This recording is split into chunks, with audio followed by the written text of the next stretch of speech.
The stars looked different now. Commander Lee Jiwoo stood on the observation deck of Luna Command watching the dark space between Earth and Mars.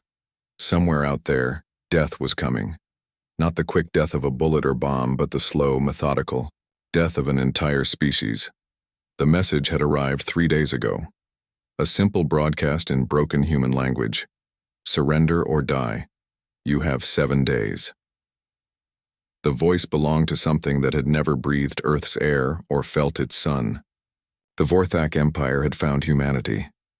Lee Jiwoo turned away from the window and walked back to the command center. The room buzzed with activity as officers worked at their stations. Admiral Park Do-yeon stood in the center, studying a massive, holographic display that showed the approaching enemy fleet. The numbers made Lee Jiwoo's stomach hurt. 50,000 ships, each one bigger than anything humanity had ever built. The largest human battleship was like a mosquito compared to a Vorthak dreadnought. Earth's entire defense fleet had only 3,000 vessels, and most of them were old cargo ships with weapons bolted on the outside. "Sir, the recon team is back," Lieutenant Choi Min-ji announced. Her voice was steady, but Lee Jiwoo could see the fear in her eyes. Everyone was afraid. They just hid it better than most. Captain Kim Nari entered the command center. Her stealth frigate had just returned from the outer system, where it had watched the Vorthak fleet preparing for battle. She looked tired and grim. "What did you see?" Admiral Park Do-hyun asked. Kim Nari activated her personal display. Images filled the air around them. Ships the size of cities moved through space like floating mountains. Their hulls were dark metal covered in weapons. Thousands and thousands of weapons. "They're coming in standard formation," Kim Nari reported. Dreadnoughts in the center, cruisers. On the flanks, destroyers screening the outside. It's textbook military doctrine. "How long until they reach Earth?" Lee Jiwoo asked. 4 days, maybe 5 if they stop to refuel at the asteroid belt. Admiral Park Do-hyun nodded slowly. He was an older man with gray hair and calm eyes. Lee Jiwoo had served under him for 10 years and had never seen him panic. Even now, facing impossible odds, the Admiral seemed almost relaxed. "Have you prepared the response?" Park Do-yeon asked his aide. "Yes, sir. Broadcasting now." The response was simple. Humanity would fight. They would not surrender. They would defend Earth with everything they had, even if it meant dying in the process. Across the solar system, human ships began moving into position. Small groups of vessels spread out among the planets and asteroids. To any outside observer, it would look random and disorganized. The formations made no sense according to standard military strategy. On the Vorthak flagship, General Krikstar watched the human response with amusement. The alien was tall and thin with gray skin and 4 arms. His species had conquered 73 star systems using the same proven tactics every time. Overwhelming force applied with military precision. "Look at this," Krikstar said to Admiral Vel Noth. "They scatter like frightened animals. No formation, no coordination. This will be easier than we thought." The Vorthak had intercepted human military communications. They listened to the orders being sent to various fleet commanders. Attack formations that made no tactical sense. Ship movements that violated every rule of space warfare. Plans that seemed designed to get everyone killed as quickly as possible. Admiral Velnoth studied the intelligence reports. "Perhaps it's some kind of trap? With 3,000 ships against 50,000, what trap could possibly work?" Krikstar laughed. "No, this is desperation. They know they're going to die, so they're making random moves hoping something will work." The Vorthak had seen this before. When a species realized it was about to be destroyed, panic set in. Military discipline broke down.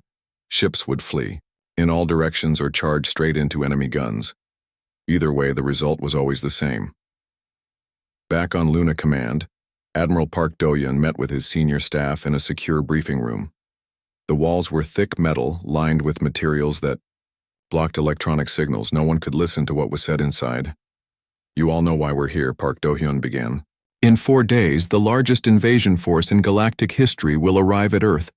They expect us to fight them the same way every other species has fought them.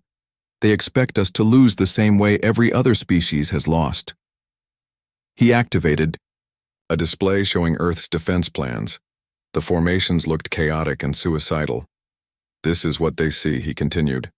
"Random ship movements, poor tactical decisions, a species that doesn't know how to fight a real war." Li Jiwu leaned forward. "But that's not what we're actually doing." "No, it's not." Park Do-hyun smiled for the first time in days. "What we're actually doing is something the Vorthak have never encountered before, something their rigid military minds can't understand." He changed the display. New information appeared showing the real purpose behind the seemingly random ship movements: hidden supply bases, concealed weapon platforms, a network of sensors and communication relays spread throughout the solar system. "We're not fighting their war," Park Do-hyun explained. "We're fighting our war, and in our war, chaos is a weapon." Dr. Song Yoonji, the coalition's chief strategist, stood up. She was a small woman with sharp eyes and a brilliant mind. "The Vorthak think in terms of order and hierarchy. Every ship has a specific role.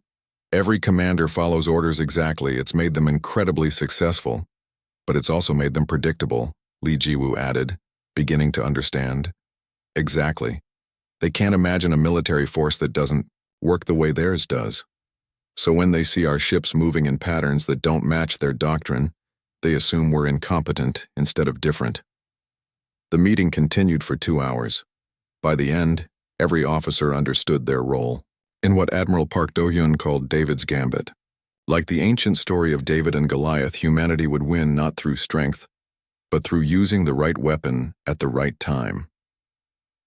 As the officers left to return to their ships, Li Jiwu remained behind with the Admiral.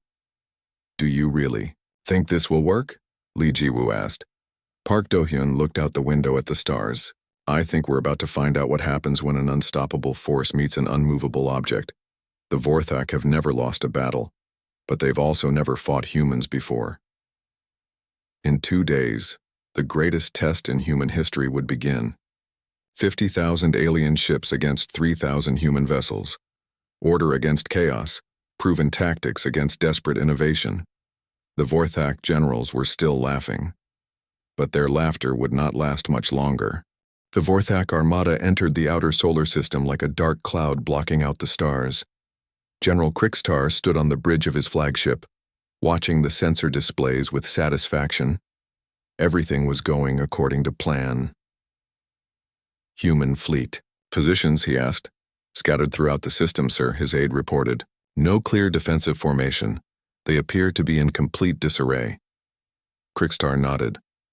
This was exactly what he expected. The humans were panicking, their ships fleeing in random directions without any coordination. It would make hunting them down much easier. On Earth, Admiral Park Do-hyun watched the same sensor data with very different eyes. The Vorthak fleet was massive and impressive, but it moved in predictable patterns. Every ship stayed in its assigned position. Every formation followed standard military doctrine. "Phase 1 is complete," he announced to his staff. "Begin Phase 2. Lieutenant Choi Minji activated her console. Throughout the asteroid belt, thousands of small objects came to life.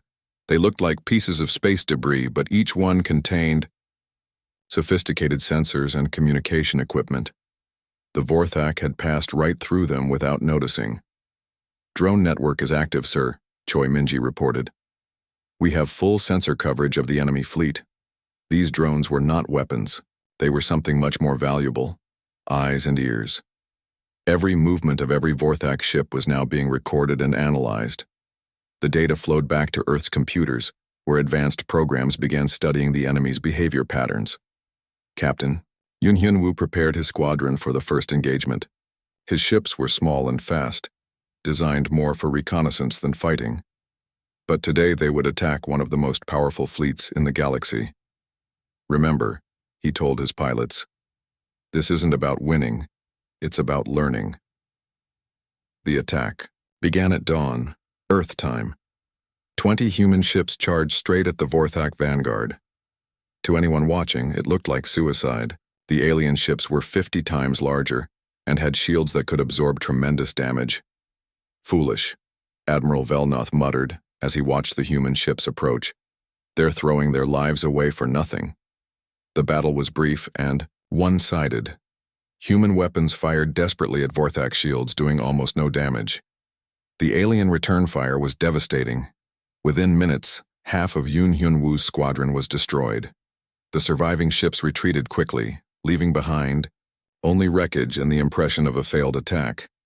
General Krikstar laughed as he watched the engagement.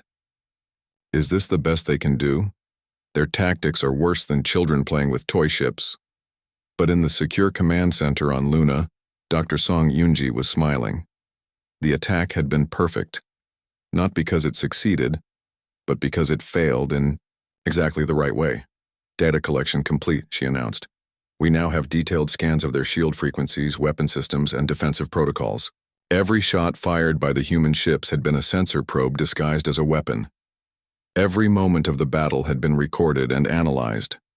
The computers now knew exactly how Vorthak shields worked, how their weapons targeted enemies, and most importantly, how their commanders thought.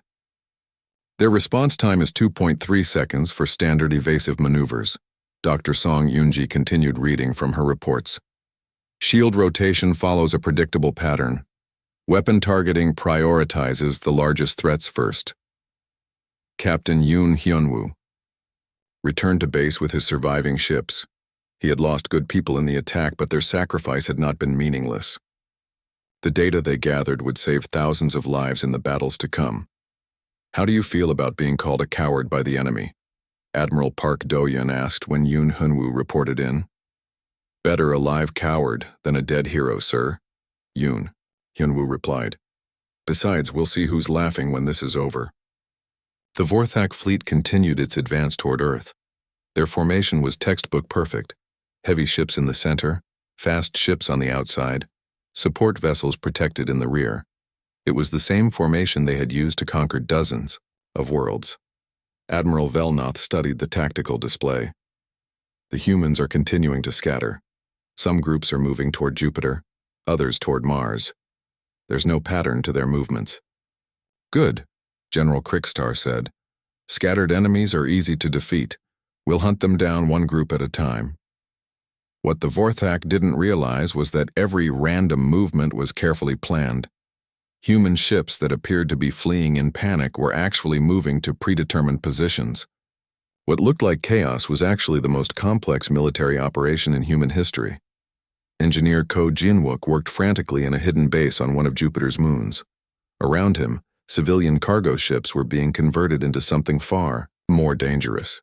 Mining equipment became weapon platforms. Communication arrays became sensor networks. Even simple transport vessels were fitted with advanced electronic warfare systems. How much time do we have? He asked his team. 18 hours until the first Vorthak scouts reach this area, one of his assistants replied. Then we'd better work faster. The modifications were invisible from the outside. To enemy sensors, these ships still looked like harmless civilian vessels. But inside, they carried some of the most advanced military technology humanity had ever developed. Back on the Vorthak flagship, intelligence officers analyzed the latest reports about human fleet movements. The numbers didn't make sense according to traditional military strategy. They're dividing their forces, one officer reported. Small groups of ships are spreading out across the entire solar system. It's tactically insane. Perhaps they're hoping we'll divide our forces to chase them? Admiral Velnoth suggested. General Krikstar considered this. Standard doctrine would be to keep the fleet together and destroy enemy forces one group at a time. But the humans were making it so easy. They had split up into dozens of small, weak groups that could be destroyed individually. No, he decided. We'll take the bait. Order the fleet to break up into hunting groups. Each group will pursue and destroy one human formation. We'll finish this war in a few hours instead of a few days. The order went out across the Vorthak fleet. The perfect formation began to break apart as ships moved to pursue different human groups. It was exactly what Admiral Park Do-hyun had hoped would happen. They're taking the bait, Dr. Song Yoonji reported. Vorthak fleet is breaking up into smaller hunting groups, just like we predicted. Of course they are, Admiral Park Do-hyun replied. They think like soldiers. We think like survivors. And survivors know that sometimes the best way to win a fight is to make sure it's not the fight your enemy expects. The trap was being set. Soon the hunters would become the hunted. The Vorthak had never lost, because they had never faced an enemy that fought like humanity. But that was about to change. In 12 hours, the real battle would begin. The Vorthak main fleet reached the inner solar system at exactly 0600 hours, Earth time.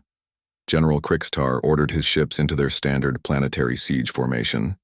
It was a perfect sphere of death, with the largest dreadnoughts positioned to bombard Earth from every angle. Beautiful, Admiral Velnoth said, admiring the formation on his tactical display. No planet has ever survived this formation. Earth will surrender within hours. But something was wrong. The human ships were not behaving as expected. Instead of gathering to defend their homeworld, they were moving in seemingly random directions. Some headed toward Jupiter, others toward Mars. A few even flew straight toward the sun. "What are they doing?" General Krikstar demanded. "This makes no military sense." His intelligence officer studied the sensor data. "It appears they're running away, sir. Every ship for itself. Complete breakdown of command structure." Krikstar had seen this before. When a species realized it was about to be destroyed, military discipline collapsed. Ships would flee blindly, hoping to escape to distant star systems. It was the final act of a defeated civilization. Commander Lim Taewan smiled as he listened to intercepted Vorthak communications. The aliens thought humanity was in full retreat. Perfect. That meant Phase 3 could begin. "All units, execute. Dispersal pattern Gamma," he broadcast on the command frequency. To anyone listening, it would sound like he was ordering a chaotic evacuation, but the human ship captains knew better. Captain Han Soo-young received her orders and immediately changed course toward Jupiter. Behind her followed a group of 30 human ships, all appearing to flee in panic. Her communications with other ships sounded desperate and frightened. "This is Captain Han. We're breaking off. Every ship for itself. Good luck, everyone." The Vorthak intercepted the message, and Admiral Velnoth chuckled. "They're abandoning each other. No honor, no discipline. This is why they'll never be a great military power." "Should we pursue the fleeing groups?" an officer asked. "Of course. We can't let any of them escape to warn other worlds. Break off pursuit groups to hunt down each fleeing formation." The order was exactly what the humans had hoped for. The perfect Vorthak formation began to break apart as ships left their positions to chase what they thought were fleeing human forces. Within 2 hours, the mighty alien armada was scattered across millions of kilometers. Hunting groups pursued human ships toward every planet and moon in the solar system. The Vorthak were confident and relaxed. This was not a battle anymore, just cleanup work. On a hidden base inside an asteroid near Mars, engineer Ko Jin-wook watched his screens with growing excitement. The Vorthak ships were moving exactly where humanity wanted them to go. "Activate Phase 3 modifications," he ordered his team. Throughout the solar system, seemingly innocent civilian installations began to change. Mining stations revealed hidden weapon batteries. Cargo haulers deployed military-grade sensors. Transport ships activated electronic warfare systems that had been built into their hulls. The Vorthak had been hunting scattered prey. Now they discovered they were swimming in a sea of hidden predators. Major Bae Jun coordinated the activation from her command post on Luna. "All hidden installations are online. Quantum communication network is active. All human forces are now linked." This was the secret weapon the Vorthak could not understand. Their rigid military structure required clear chains of command. Orders flowed from the top down, and each ship operated independently. But humanity had created something different. A network where every ship, station, and installation was connected to every other. 3,000 human ships suddenly became one organism, with 3,000 bodies. Information flowed instantly between all units. Tactical data gathered by one ship was immediately available to every other ship. The scattered human forces were more coordinated than the Vorthak fleet had ever been. Captain Han Soo-young had led her pursuing enemies deep into Jupiter's gravity well. The Vorthak ships following her were confident of an easy victory. 30 human ships against 300 alien warships was not even a fair fight. Human vessels, you are surrounded, the Vorthak commander broadcast. Surrender, and we will make your deaths quick. This is Captain Han Soo-young, she replied. I have a counteroffer. Surrender and we'll let you live. The Vorthak commander laughed. You are outnumbered 10 to 1. What possible advantage could you have? Han Soo-young smiled. The advantage of not being where you think we are. Her ship suddenly changed course, moving in perfect coordination. But these were not the same random movements the Vorthak had seen before. Every ship moved with purpose, following attack patterns that had been calculated by computers analyzing weeks of combat data. The first Vorthak ship to die was completely surprised. Human weapons struck its shields at precisely the right frequencies to cause resonance failures. The mighty barriers that had protected alien warships for centuries simply collapsed. Follow-up shots hit the defenseless hull and the ship exploded. Impossible, the Vorthak commander shouted. Our shields are impenetrable. Your shields were impenetrable, Han Soo-young corrected him. But that was before we learned how they work. The battle near Jupiter became a massacre, but not the massacre the Vorthak had expected. Ship after ship fell to precisely targeted human attacks. The aliens tried to return fire, but their weapons could not lock onto the fast-moving human vessels. Similar battles erupted throughout the solar system. Every Vorthak hunting group discovered that their prey had suddenly become predators. Ships that had seemed to flee in panic revealed themselves as bait in carefully planned traps. Admiral Velnoth watched his tactical display with growing horror. Red icons representing destroyed Vorthak ships appeared faster than he could count them. His perfect formation was not just scattered, it was being systematically destroyed. How is this possible? He demanded. They're primitives. They don't have the technology or training to fight us. Colonel Nam Yunho led his strike force through the asteroid field toward the Vorthak command ship. His vessels had been hidden among the rocks for days, waiting for this moment. The alien flagship had moved into the perfect position, isolated from its escort ships. This is not about their technology, Nam Yunho told his pilots. This is about their thinking. They thought we would fight their kind of war. Instead, we're fighting our kind of war. The attack on the flagship began with electronic warfare. Human specialists, trained by Dr. Song Yoonji herself, began probing the alien computer systems. They were not trying to cause damage yet, just to map the network and find weak points. General Krikstar stood on his bridge watching reports of defeat pour in from across the solar system. His hunting groups were being destroyed one by one. Ships that should have been invincible were falling to enemies they had dismissed as primitives. Sir, we're detecting unauthorized access attempts on our computer network, his technical officer reported. What kind of access attempts? Unknown, sir. The intrusion methods don't match any known technology. Krikstar felt a cold fear growing in his chest. The humans were not just winning. They were winning using tactics and technology that made no sense according to everything the Vorthak knew about warfare. Recall all hunting groups, he ordered. Reform the battle formation immediately. But it was too late. His scattered ships were trapped in individual battles across the solar system. Each group was surrounded by enemies that seemed to appear from nowhere and disappear just as quickly. The mighty Vorthak Armada, which had conquered 73 worlds, was being torn apart by 3,000 human ships and the endless creativity of a species that refused to fight by anyone else's rules. And the worst was yet to come. Major Beijun watched the quantum communication displays with fierce satisfaction. Every human ship, every hidden station, every modified civilian vessel was now connected in a vast electronic web. The Vorthak faced not 3,000 separate enemies, but one superintelligent organism with 3,000 bodies. All nodes active, she reported to Admiral Park Do-yoon. Project Prometheus is fully operational. Project Prometheus was humanity's secret weapon, a communication system based on quantum entanglement that allowed instant coordination across the entire solar system. While the Vorthak still sent orders through traditional radio waves that took minutes to travel between ships, human forces shared information at the speed of thought. General Krikstar stood on his bridge, trying to understand what was happening to his fleet. The tactical display showed chaos. His hunting groups were scattered across the solar system, each one under attack by human forces that appeared and disappeared like ghosts. "Status report from the Jupiter group," he demanded. "No response, sir," his communications officer replied. "Last transmission was 20 minutes ago." "What about the Mars contingent?"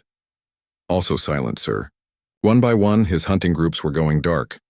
300 ships near Jupiter destroyed. 400 ships near Mars missing. 200 ships chasing human forces toward Venus, no longer responding to radio calls. Admiral Velnoth reviewed the battle data with growing disbelief. "This is impossible. Our ships are superior in every way. Better armor, better weapons, better shields. How are they losing to inferior technology?" "It's not about technology," came a calm voice from behind them. They turned to see Dr. Song Yoonji's image on their main screen. The human strategist had somehow hacked into their communications system. "You're thinking about this the wrong way," she continued. "You see individual ships fighting individual battles. We see one organism with many parts working together." "General," Crickster snarled at the image, "how did you penetrate our secured channels?" "The same way we've been penetrating everything else. You think in straight lines. We think in patterns. Your security is designed to stop attacks that follow your rules. It can't stop attacks that don't." The transmission cut off, leaving the Vorthak commanders staring at a blank screen. But the damage was done. The humans had demonstrated that even the most secure Vorthak systems could be compromised. Near Jupiter, Captain Han Soo-young led the final assault on the trapped Vorthak hunting group. The aliens had tried to reform their battle formation, but it was useless. Every movement they made was predicted and countered by the human network. "Their commander is trying to retreat," her tactical officer reported. "Let him," Han Soo-young replied. "But make sure he takes a message back to his friends." The last surviving Vorthak ship limped away from Jupiter, its shields down and hull badly damaged. Inside, the alien commander sent a desperate report to the main fleet. "They know everything," he transmitted. "Every weapon frequency, every shield harmonic, every tactical doctrine. It's like they can read our minds." Similar reports came from across the solar system. Every Vorthak hunting group that survived sent the same message. The humans were fighting with perfect knowledge of alien capabilities and tactics. Colonel Nam Yunho completed his approach to the Vorthak flagship. His strike force had remained hidden in the asteroid field for hours, waiting for the perfect moment to attack. Now the alien command ship was isolated and vulnerable. "Remember," he told his pilots, "we're not here to destroy the ship. We need it intact." The attack began with precision strikes on the flagship's engines and weapons. The massive vessel found itself crippled but not destroyed, exactly as Nam Yunho had planned. Human boarding shuttles launched toward the disabled ship. General Krickstar felt his flagship shake under human weapons fire. "Damage report." "Engines offline, sir. Weapon systems disabled. But hull integrity is holding. Why aren't they trying to destroy us?" The answer came when human soldiers appeared on his bridge. They moved with military precision, but their equipment was unlike anything the Vorthak had seen. Instead of focusing on killing the crew, they went straight for the computer terminals. "What do you want?" Krickstar demanded. The human leader, Colonel Nam Yunho, removed his helmet. "Your command codes." "Never." Nam Yunho smiled. "You don't understand. We're not asking for them. We're taking them." Human technicians connected strange devices to the Vorthak computers. Within minutes, they had access to the alien command network. But they were not there to steal information. They were there to plant something. Dr. Song Yoonji watched from Earth as her team infiltrated the Vorthak command systems.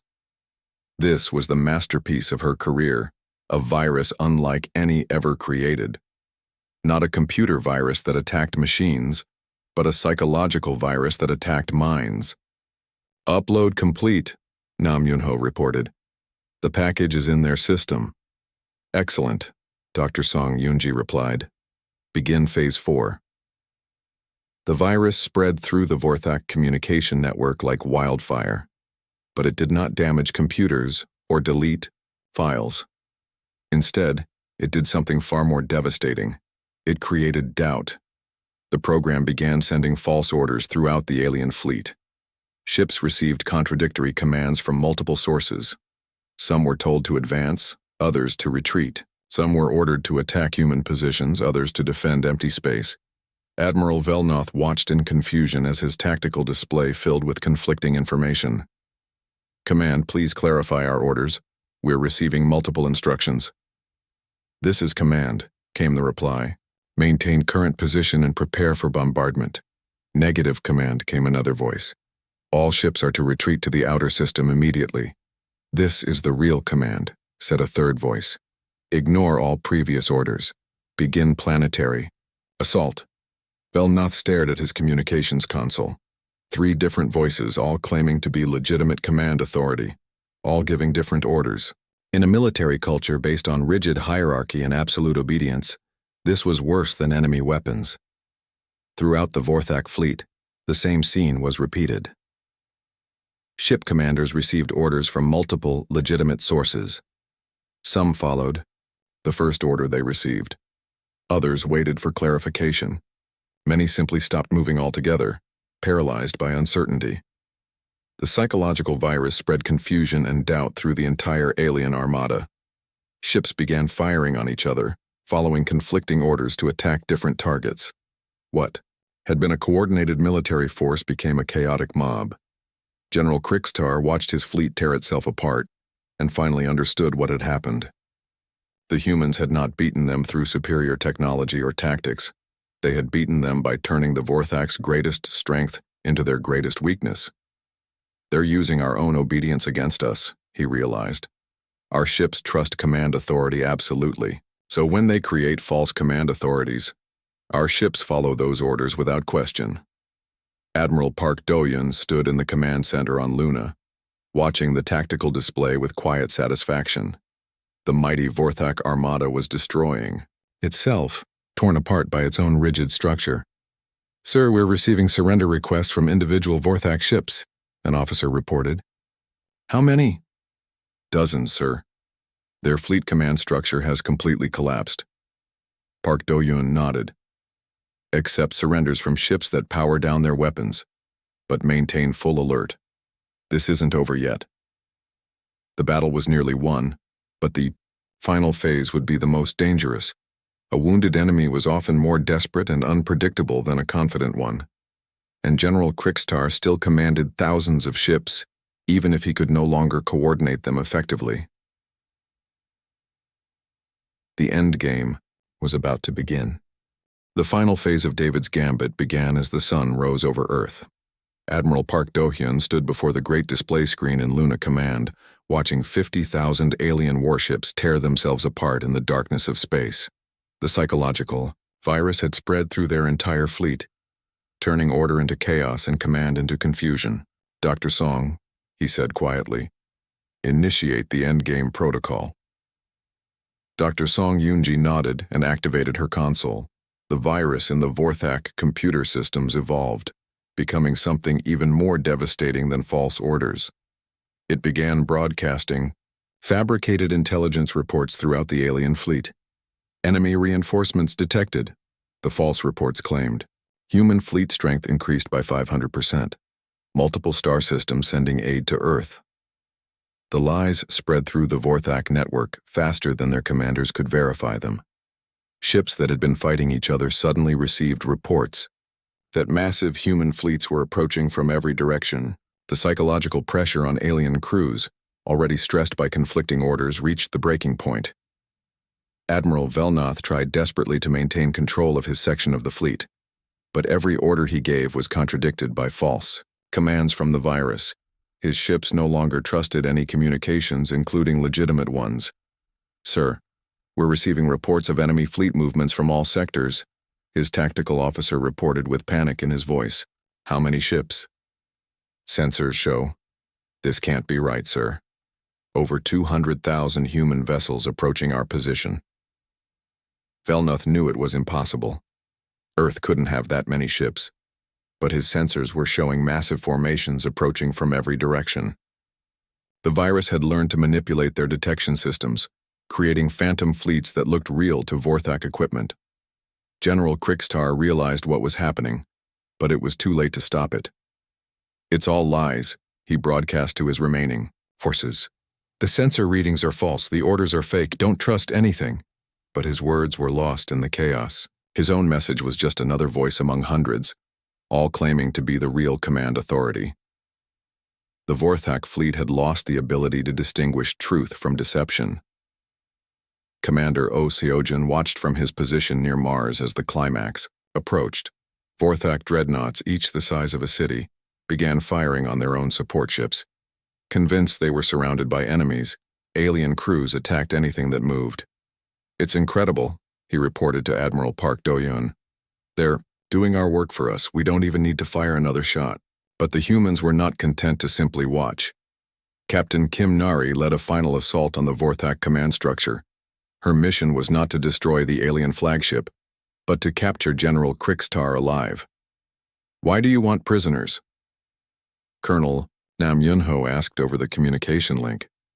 "Because someone needs to tell the rest of the galaxy what happened here," Kim Nari replied. "And it's better if the story comes from them, not us." The boarding action was swift and precise. Human Marines wearing advanced armor and carrying weapons designed specifically to disable rather than kill swept through the Vorthak flagship. They met little resistance. Most of the alien crew was too confused and demoralized to fight effectively. General Krikstar was found on the bridge, staring at his tactical displays in defeat. The screens showed the death of his armada. 50,000 ships reduced to scattered debris in a matter of hours. "How?" he asked when Kim Nari entered the bridge. "How did you defeat us?" "We had every advantage." Kim Nari removed her helmet, revealing a young face marked by the stress of battle. "You had every advantage except one." "What advantage could humans possibly have over the Vorthak Empire?" "We had nothing to lose," she replied. "When you have nothing to lose, you can risk everything. When you can risk everything, you can try things that make no sense to people who play it safe." Krikstar looked around his ruined bridge. "Your tactics were insane, spreading your forces across the entire solar system, attacking our strongest formations with your weakest ships, using chaos as a weapon. No rational military commander would attempt such strategies." "Exactly. That's why they worked." The battle was ending, but not with explosions and heroic last stands. It ended with silence as Vorthak ships simply stopped fighting. Some surrendered. Others attempted to flee the solar system. Many just drifted powerless in space, their crews too shocked to continue. Admiral Park Do-hyun received the final casualty, reports with amazement. Humanity had lost fewer than 200 ships out of 3,000. The Vorthak had lost more than 45,000 out of 50,000. It was the most one-sided victory in galactic history. "Sir, we're receiving a transmission from the surviving Vorthak fleet," an officer reported. The message was brief and direct. "We surrender. Please just let us go home." Park Do-hyun considered this request. The smart thing would be to destroy the remaining alien ships to prevent them from warning their empire, but that was not the human way. "Grant them safe passage," he ordered. "Give them supplies for the journey home, and make sure General Krikstar goes with them." 6 hours later, Krikstar stood in the cargo bay of a human transport ship waiting to be transferred to one of the surviving Vorthak vessels. Admiral Park Do-hyun had come to see him off personally. "I don't understand your people," Krikstar said. "You defeat us completely, then let us go free. Why?" "Because we're not conquerors," Park Do-hyun replied. "We didn't fight this war to build an empire. We fought it to protect our home. But we'll go back to the Vorthak Empire. We'll tell them about your weapons and tactics. They'll prepare countermeasures." Park Do-hyun smiled. "Will they? Your empire is built on the idea that rigid hierarchy and overwhelming force always win. Today you learned that's not true. Do you think your leaders will believe you when you tell them a chaotic bunch of humans destroyed 50,000 ships?" Krikstar said nothing. He knew the admiral was right.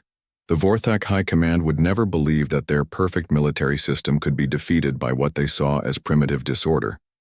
As the alien general was transferred to his ship, he sent one final message to his empire. It was not a battle report or tactical analysis, it was a warning. Do not underestimate them. They do not fight like us. They do not think like us. They are chaos made manifest, and chaos cannot be conquered by order. Mark my words. Humanity will change everything. 3 days later, the last Vortex ships left the solar system. They carried with them the greatest military defeat in galactic history, and the knowledge that the universe had found its newest and most dangerous military power. Commander Lee Jiwoo stood again on the observation deck of Luna Command, looking out at the stars. But now those stars looked different. They no longer held the threat of invasion. Instead, they held the promise of exploration and adventure. What do you think will happen next? Admiral Park Doyeon asked, joining him at the window. I think word will spread, Lee Jiwoo replied. Other species will hear about what happened here. Some will want to be our allies. Others will want to test themselves against us. And what will we do? Lee Jiwoo smiled. The same thing we've always done. We'll adapt, we'll survive, and we'll find new ways to surprise anyone who thinks they have us figured out. 6 months later, the Vorthak Empire formally requested a peace treaty with Earth. Other alien civilizations began sending diplomatic missions to the solar system. The galaxy had learned that humanity was not just another primitive species to be conquered. They were something entirely new, a military force that turned weakness into strength, disorder into victory, and chaos into the most powerful weapon the universe had ever seen. The battle became known throughout the galaxy as the Day Chaos Conquered Order. It marked the beginning of a new age, when humanity took its place among the stars not as conquerors, but as the species that taught the universe there was more than one way to think about war, strategy, and the power of controlled chaos. The alien generals had laughed at human strategy, but their laughter had turned to dust, scattered among the wreckage of 50,000 ships that would never return home.